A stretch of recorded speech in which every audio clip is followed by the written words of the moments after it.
Okay.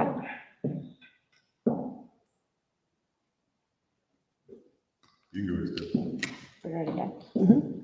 Good evening. My name is Stephanie Foster, State Representative representing District 63, which encompasses Raymond, Bolton, Edwards, Utica, Larned, portion of Clinton, portion of South Jackson.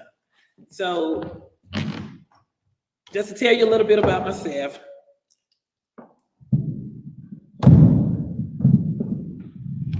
I am serving in my second term as state representative. And what you see on TV is what you see. We're up there, we're debating on bills, and we're lawmakers. So we're the one that changed every law in the state of Mississippi. And our former state representative, Keith Stamps, he served there great, and he passed helped us pass good legislation there. So moving forward, I want to welcome all of you out here this afternoon, this evening. Welcome all of you out here, those of you who have come out and those of you who are following us on Facebook. Let me just tell you, give you a little synopsis about our commissioner, Keith Stamps, the roots of Keith Stamps, a Larned, Mississippi native, run deep through the community school, where his early life in public education set the foundation for his formidable character. Following high school, Keith sought to serve his country and joined the U.S. Marine Corps, a decision that would lead him into 3 years in extended rule of presidential security for Presidents Bill Clinton and George Bush. Keith then took his commitment overseas, working with the State Department in various capacities across Africa, Switzerland, and the UK. He then re-enlisted, this time with the Army in 2005, joining the ranks of the 82nd Airborne Division, enduring back-to-back deployments. He later served as City Councilman for Ward 4, and as the Mississippi State Representative for District 66, where he continued to champion the needs and aspirations of his constituents.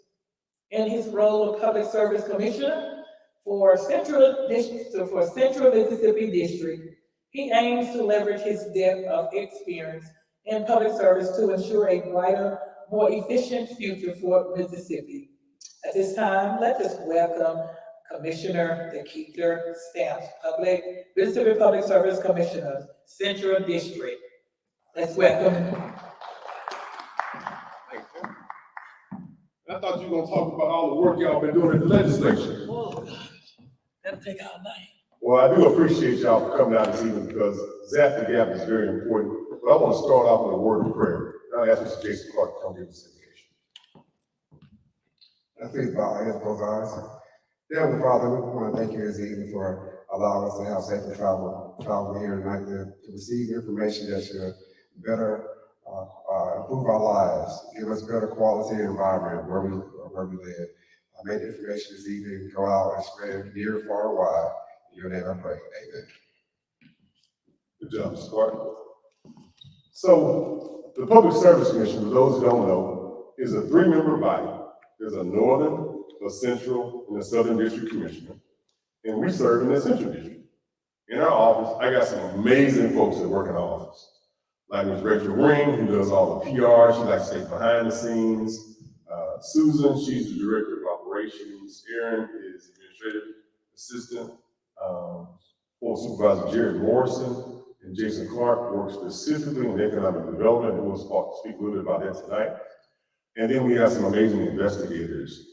We have Tina and George and Sarah. They do a great job. That's who you listen to when you call every day. So as a team, we work together to handle issues at the Public Service Commission when you call. Now, not only do we handle service issues when the utility company doesn't provide you the quality of service that you deem necessary for you. Our core function is truly what we're here for tonight, is to extend services to rural areas and places that don't have quality service. And when you look at Mississippi, and you look at services when it comes to utilities, there's a huge disparity of the quality of those services, even if those services exist at all or not. And so that's why we have this program called Zapp the Gap. And the Zapp the Gap program is aimed at eliminating those gaps in services all over the state of Mississippi in every form of utility. Now, the first thing we're gonna talk about is broadband. Reggie, could you pull that broadband map up online for those who may be watching from home? The first thing I want to talk about is broadband because broadband is critical. For the first time in our lifetime, you see this much federally funded resources coming to Mississippi and all across the United States for broadband. Now, to give you the seriousness of this, the best example I can come up with is the town of Crystal Springs. About 150 years ago, y'all know what Crystal Springs is? Have y'all been to Crystal Springs? If you haven't, please go, it's a beautiful city. But the city of Crystal Springs is not today where it was originally founded.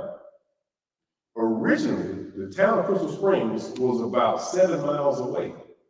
But when the federal government decided to put railroads through America, they realized that, hold on, we're gonna have to move the whole town in order for our town to survive.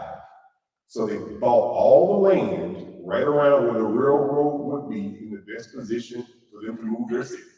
And they moved the entire town to the railroad.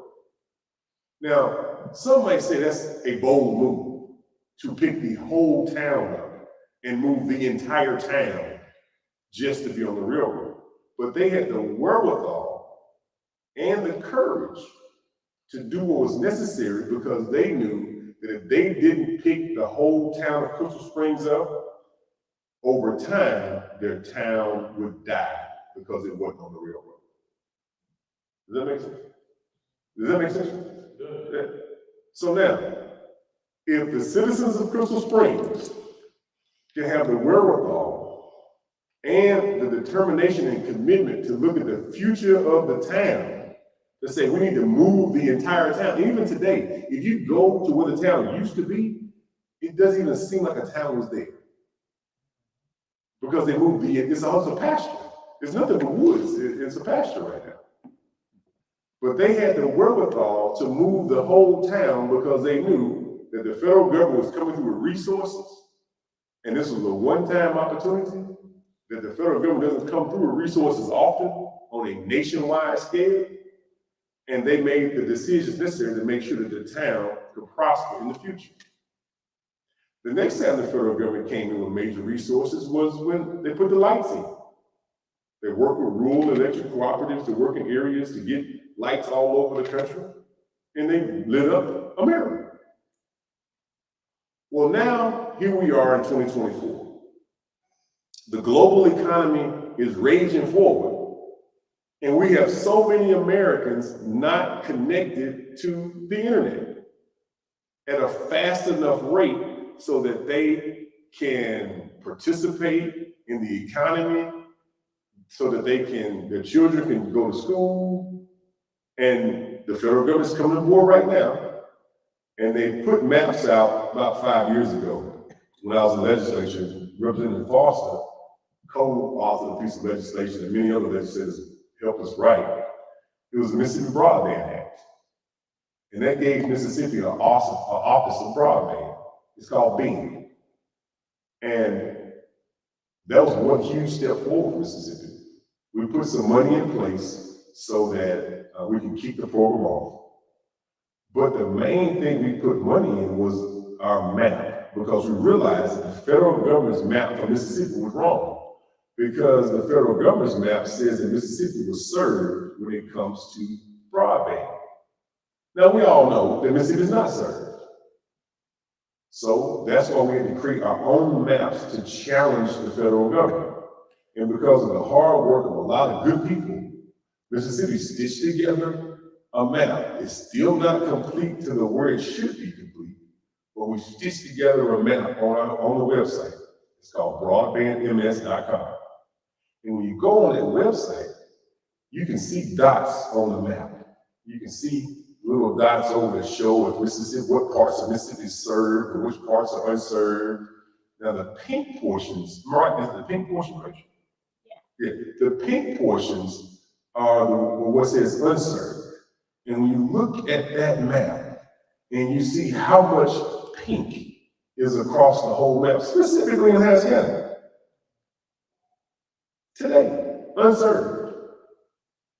Now, we were able to secure some resources with the hard work of our federal delegation.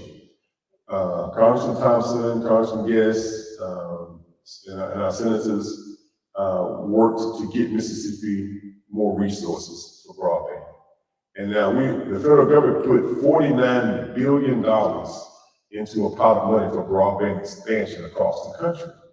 And using our piece of a map, we were able to secure $1.2 billion of that $49 billion. Now, Mississippi by population doesn't make up that percentage of resources, but because we got some people of seniority at the federal level, we were able to get some resources. And we're gonna partner with our utility companies to offer grants so that they can use those resources, match those resources, and bring broadband to you. And that's as to why each and every one of you are here today, because I need each one of you to take this message to your citizens, to your friends, to your neighbors, because let me tell you how District 66 became the fastest deployment of broadband in the state of Mississippi when I was in the legislature. Because Jason and I went door to door, neighborhood to neighborhood, telling people how to access the website. And for those watching online, you can go right to the front page of the website. There's a portion that says, test your service and take a survey. I need for y'all to do that because that logs your computer. Now don't do it from your phone because your phone goes to cell phone towers to track data. Use your computer at home and test your internet service because that logs into the system of the quality of your service. And if you have no service, Reggie, could you scroll to the bottom of that thing and give me that phone number, please? If you have no service, there's a phone number that you can call. Because you may ask, well, if I don't have internet service, how do I test internet service? You can call or text the number. And is it 601-439-2535. 601-4, say it one more time. 601-439-2535. Okay. Now you can call or text this number in. It's 601-439-2535. That's 601-439-2535. 601-439-2535. Now you can call or text. So there's several ways you can log your home service into the system. You can go online and do it from your computer at home. It's going to test your service. It's going to track your speed. It's going to measure how fast your internet is. Now, if you have a computer at home and you do have service, I need you to do that test 3 or 4 days in a row. And that's critical because that shows not just a one-off test, that shows that several times this person has logged in and they don't have quality internet service at their home. So that's critical. On the website, or call the number, and when you go to the website, you'll be able to see your service provider, you'll be able to see what, anybody else see those commercials that say, our service is this fast, but when you go home, it's not that fast? Well, when you go on the website, you'll be able to show that. And there's another button, you can challenge it. So that sends a notification to us to say this person is challenging the quality of service that this company says they provide. Like with AT&T or Verizon or Comcast, say they provide this many megabytes a second for speed, but you test it on our site and it shows this quality. Now you can challenge that. And when you challenge it, it sends a notification to us that, okay, add this person to the list of companies that are not providing the service they're supposed to provide. And then we take that to the federal government, and then that's how we secure more resources to do it. Now, I said all this to emphasize the point that we're at the same point Crystal Springs was 150 years ago. If we don't get serious about broadband, there are going to be some negative ramifications. Because when the money's gone, the money's gone. When the federal government came through with the railroad system, they didn't go build any more railroads. That was it. When they came through with phone lines and telephone lines and light lines, when the money was gone, it was gone. Now, when it comes to future development and property value, the value of your property is going to be determined by the utilities that are connected to your property. Most millennials are not buying houses where you have no internet service. So what that means is, if nobody wants to buy your house, the value of your property is going to go way down. Now, you may not use internet, but the generations beyond you will probably want to use it and use it to secure resources. So let's make sure that we don't leave ourselves disconnected from the global economy. Because I got a young lady right here in rural Hinds County who's in a low-income apartment complex, and she's getting threatened to be pushed out because she made over $100,000 last year from her closet because she's a virtual job. There are many people who work virtually now. So you can live right here in Raymond, Mississippi, Bolton, Mississippi, Edwards, Mississippi, and you can work all over the world and not wait for some company to come to you. You can bring your talents and skills to that industry right from your home. Now, she's able to make a good living. She's able to see her children off, going to school every day. She's able to cook dinner and be home when they get off the bus, all from her home. So now, I want to impress upon you that this is how serious broadband is. And if we don't act now, everything on that map that shows unserved will be unserved forever. Let me say that again. If we don't act now, everything on that map that shows who's served and who's unserved and what quality of service that they have will continually be unserved forever. Because without the federal resources, then there is no continued service. There's no expansion when this moment is gone. So that's why it's critically important of every local leader, or every leader period, but specifically aldermen, city council people, boards of supervisors, you are it. And if those folks don't get it in gear, the people that they're elected to serve will be missed out on for a long time. I'm just being honest with you. And that's how serious the conversation is with broadband. You have to get engaged in this moment, everybody, because it's too much of Mississippi that is unserved. Now, as far as, I know I preached about broadband enough, I want to move on to the next topic. The next topic is natural gas. Now, many know that we've had our runs with natural gas over the last couple of months. Took office in January, and we've been rolling with natural gas issues all around. But natural gas expansion is going to be critical for our community to move forward because that's how you get manufacturing. And when we look at all of our natural gas service across the state, and you may ask, why do businesses go in some areas and don't go in other areas? Well, when you look at the industrial parks across the state of Mississippi, you'll see why. You'll see that quality industrial parks have some basic things in place. They have quality water and sewer, cell phone service, broadband, natural gas, and they also have good access to highways and roads.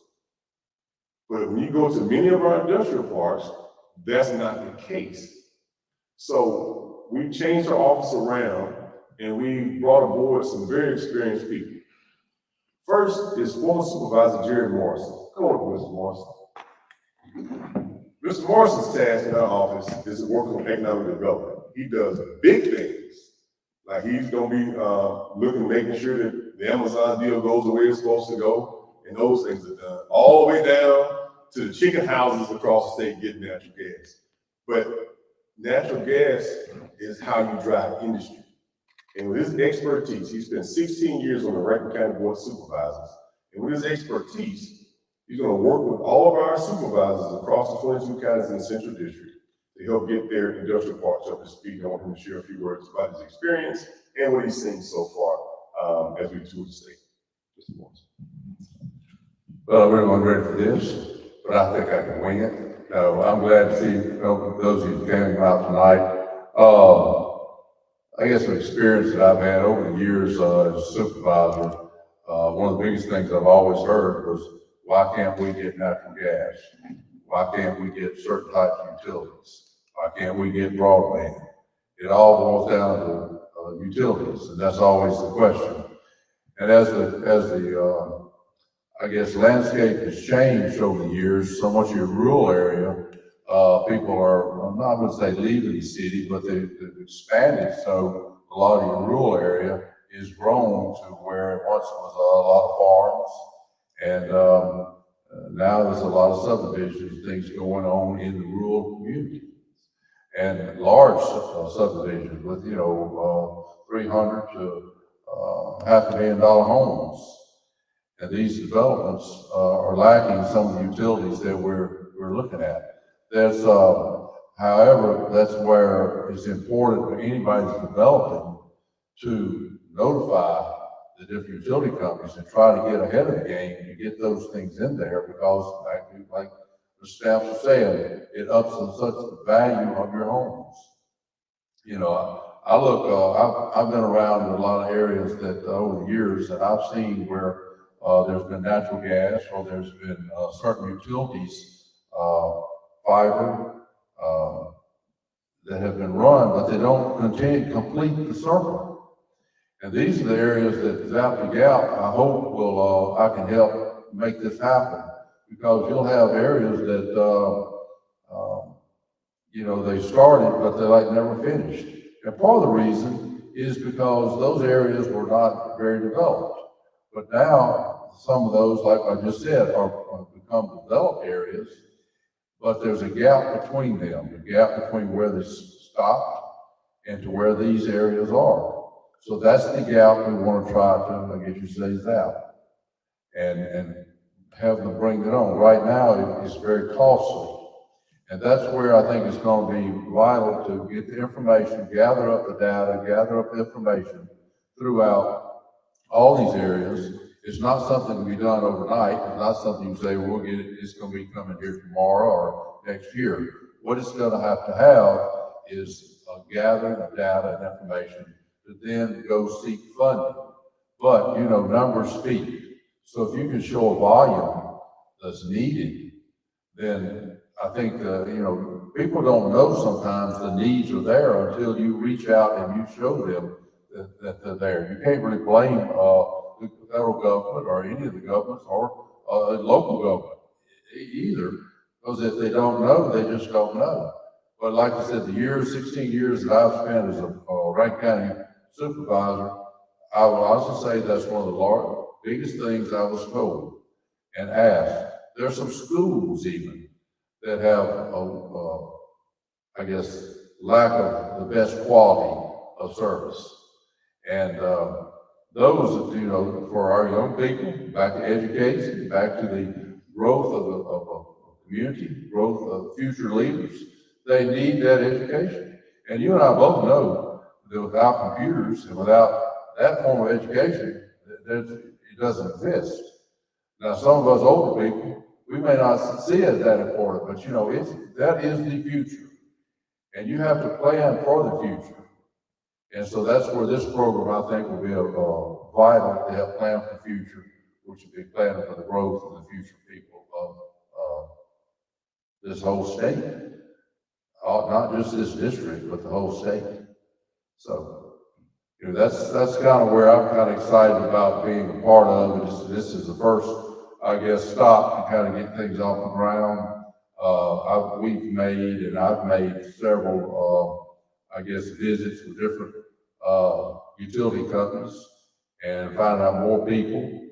And I will tell you this, in the utility company's defense, they've been very receptive. Don't think they've like shut the door. A lot of them are like, well, we just didn't know. Pulled a map up the other day at one of the utility companies, and they said we had no idea that this service went here, but it didn't go right on down the road in the same neighborhood. And so they were very positive about wanting to correct that problem. So I think you're going to see that throughout all 22 counties in different areas. So anyway, thank you, George, for being here tonight. So each and every one of you who are here tonight, I appreciate you for coming out, and those who watch online, because this information is important. And we're gonna sit down and get everybody's information is here, so that we can see what services you have, don't have, look at the quality of those services, and then you can come down, and actually, we'll probably bring the computer up to you, and you can look at your address. And I'm gonna show you how to use it before you leave tonight. I'm gonna show you how to use the website to test your service and to log your information in, and to make sure you know, so that you can go tell somebody and share with somebody how to use these things, because all the companies are using the data from the website to apply for the money. So if your address and your address and your address and your address is not on the map, then nobody's gonna get money to service your address. So you see how this goes full circle? We've only gotten this for because of a piece of a map we were able to stitch together from what we knew. But now because of people's input, now you're starting to see things change, but it won't change any further unless we get more input from all 22 counties. I want to allow Mr. Jason Clark to say a few words as well, because he's also one of our economic development specialists. Appreciate it, Commissioner. I guess we're gonna keep on driving this in and around here. One of the main things I really want to make sure we focus on, because we got some young people in the audience right now, they have to have better quality services, right? A better quality life for the future. And what many of us probably don't know or even understand right now, there's a great migration moving to the South. What I'm saying, this is one of the best states I know in the Union, Mississippi. Why? Because when you go to our rural areas, you can't get no scenery, no peace of mind, no quality of life at all. However, if you don't have the proper utilities in the ground, nobody's coming there. So what I'm saying, as Commissioner has been talking about over and over this evening, about you have to make sure we get the right data. We need you to get on the website. We need you to get on the website, look up Zapp, put your information in there. If you don't have proper cell phone service, let us know. If you don't have proper gas, what do you mean, Jason? I have some gas already right now. Well, you may not know, there might be some other options out there that can help you have a better quality gas service. It might bring down your costs.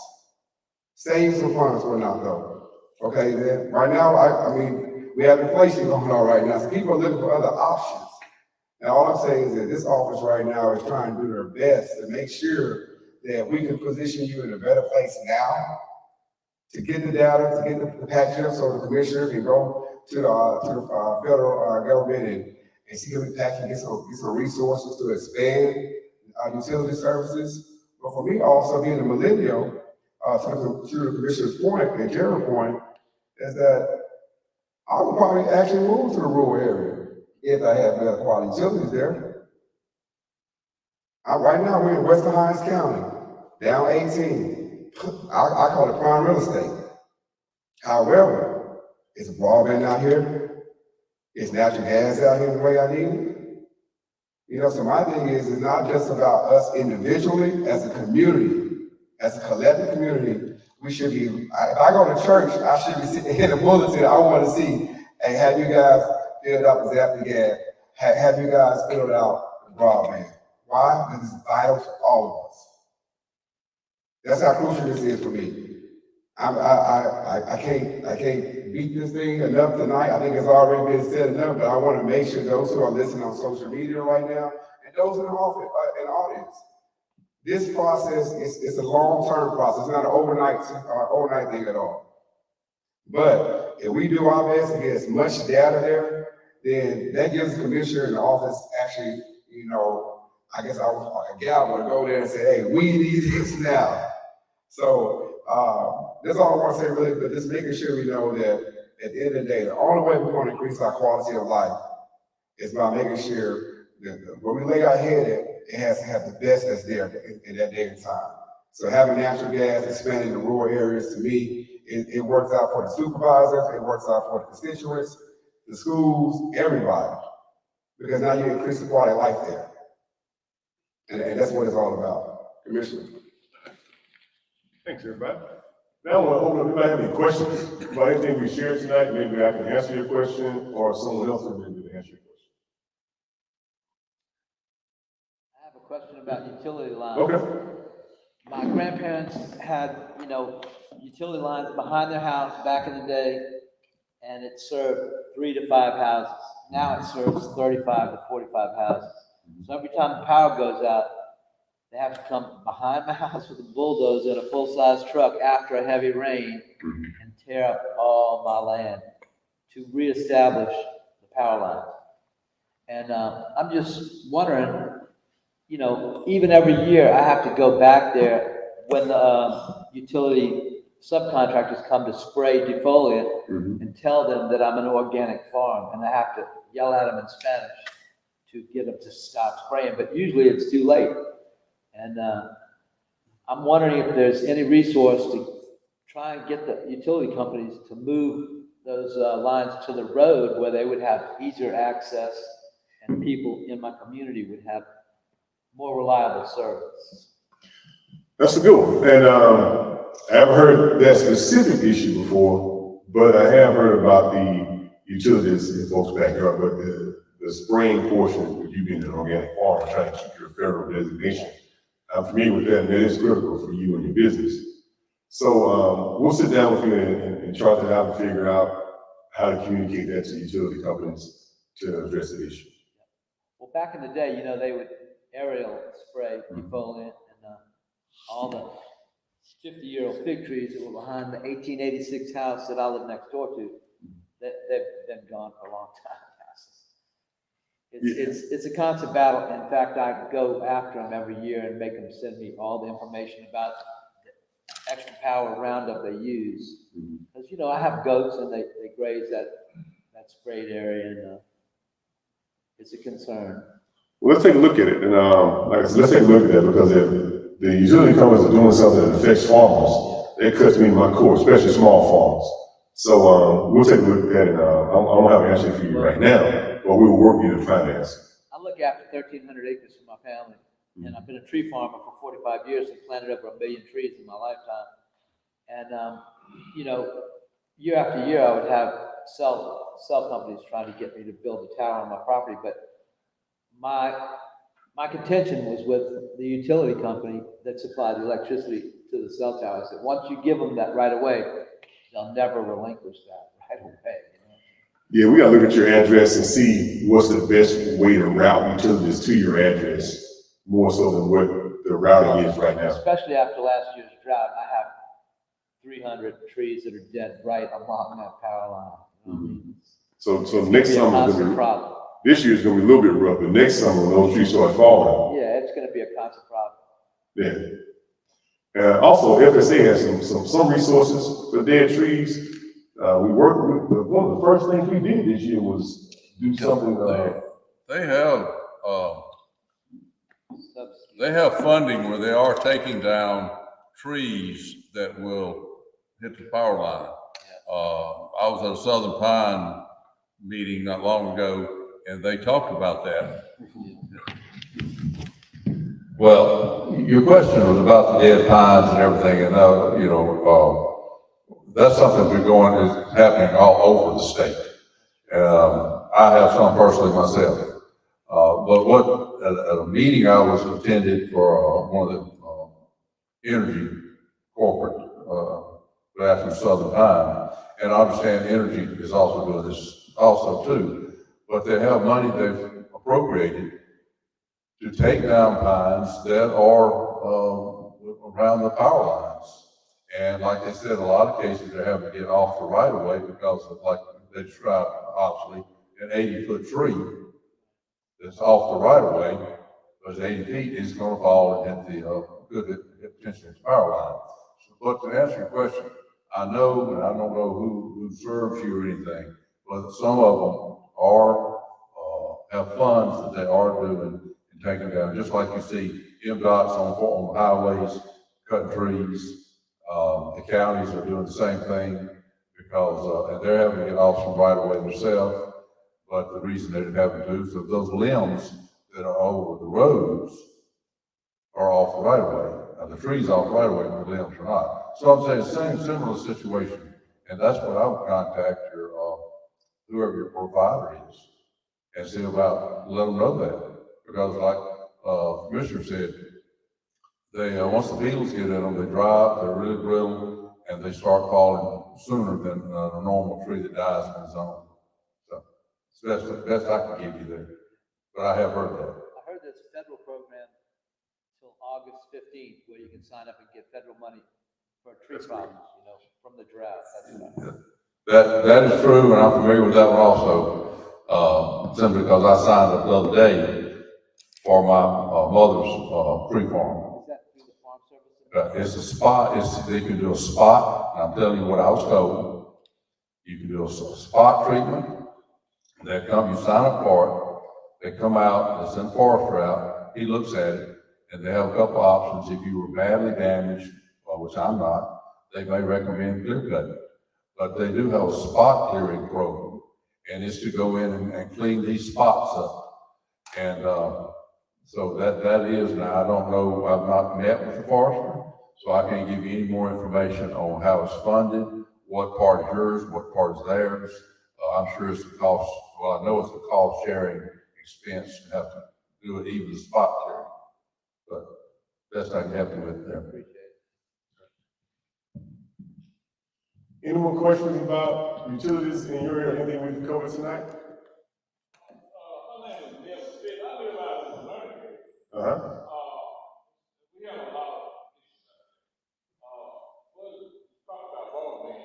That's one of the issues we have out here.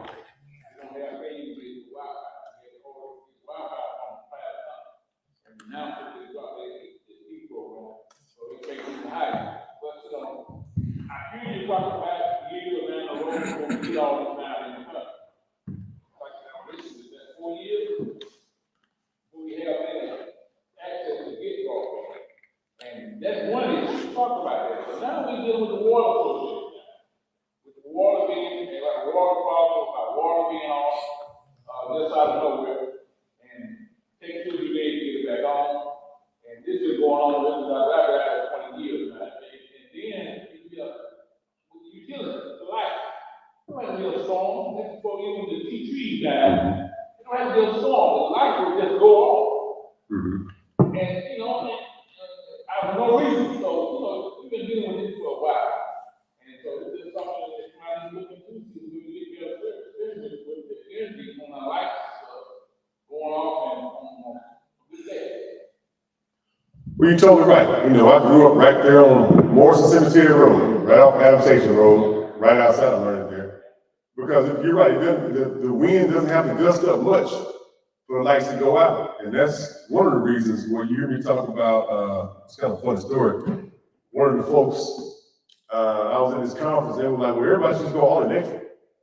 I was like, well, that's fine if you live in New York City. But if you live in Learning, Mississippi, all electric is not an option.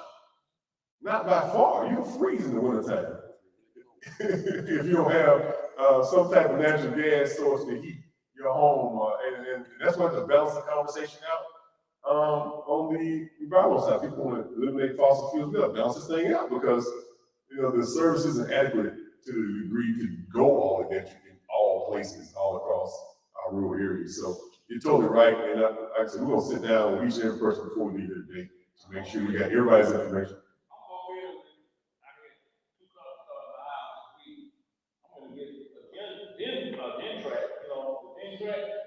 Generate. Almost $1,000, you know, but you just said that you want relief. So we can't put it so long. And you're totally right. You're totally right about that. You know, several of my neighbors have Generacs as well, but that's why we came. We came here to get better. And the first step in getting better is to sit down and do how about that? You said eyeball to eyeball conversation with everybody. And so we maneuver through everybody to make sure we know exactly what the issues are so we can champion their improvement. You got questions, sister? Yes, ma'am. Yeah, I want to ask about the $1 billion with the broadband connectivity. Is there a priority towards the schools and businesses? And how is that money really being spent towards, you know, the ISPs to get in the ground such so we can use it? Kind of talk about priorities and then how is it really spent? Because the demo is fine, but it's like if it's not up to the actual citizens, then like what are we doing? Okay, so make sure I get your question right. How's the money being spent? How's it work? Now, there's a challenge process right on the website where you can challenge what's already been spent, but the $1.2 billion has not even started to be spent yet. It's just going, but the data, that's why the data is important. Right now, it's critical that everybody go on their website and put their data in. That's why every time we talk about this is how we did it in District 66. Those neighborhoods like Cedar Hills and Brook Hollow and Western Hills where Representative Foster lives and all those areas, those communities got broadband because we went neighborhood to neighborhood, door to door on a basically a campaign.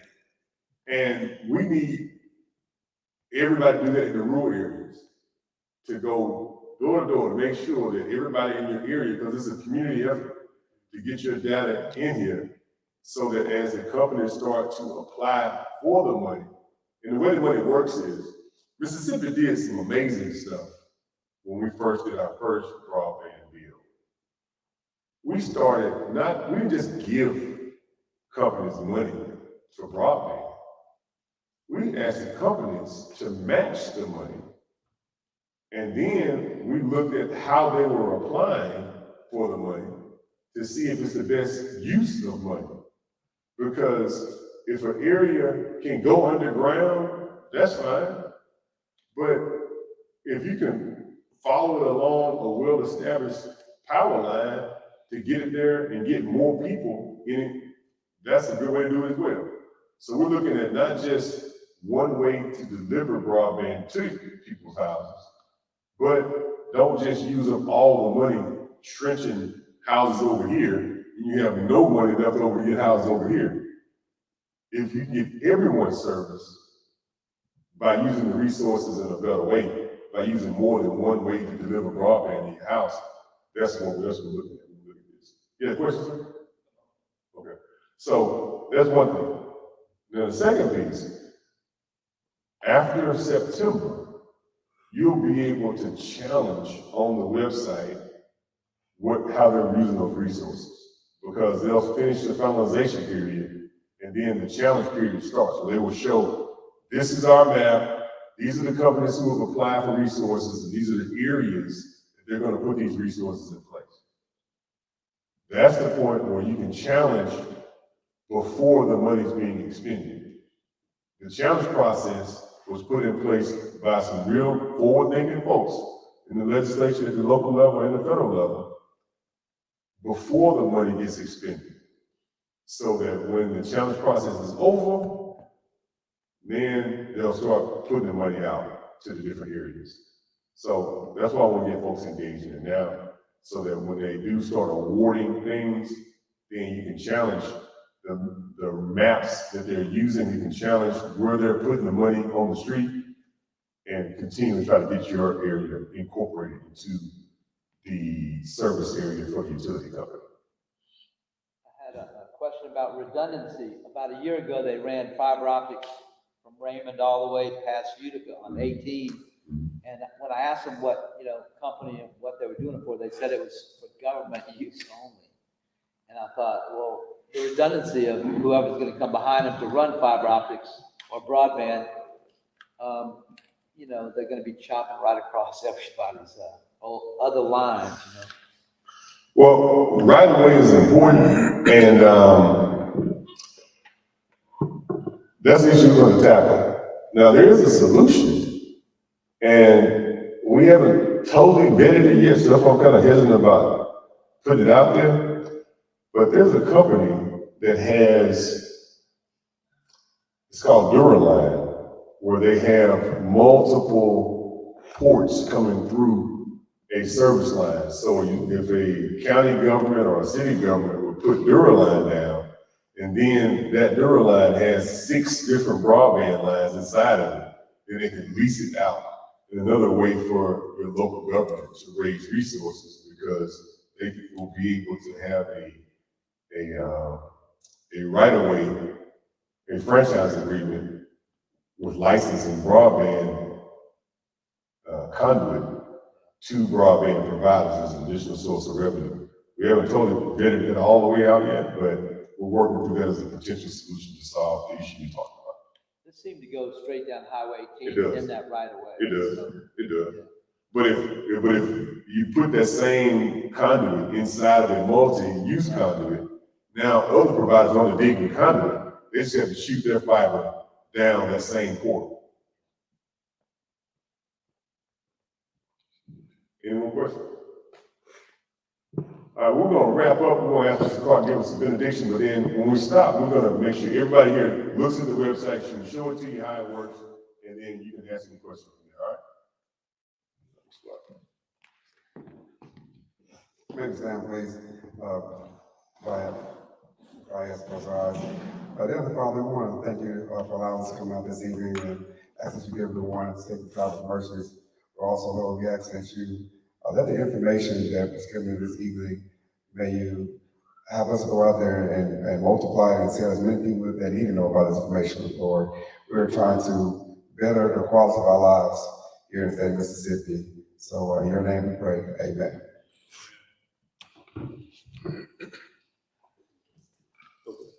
I'm gonna bring my computer up to y'all so y'all can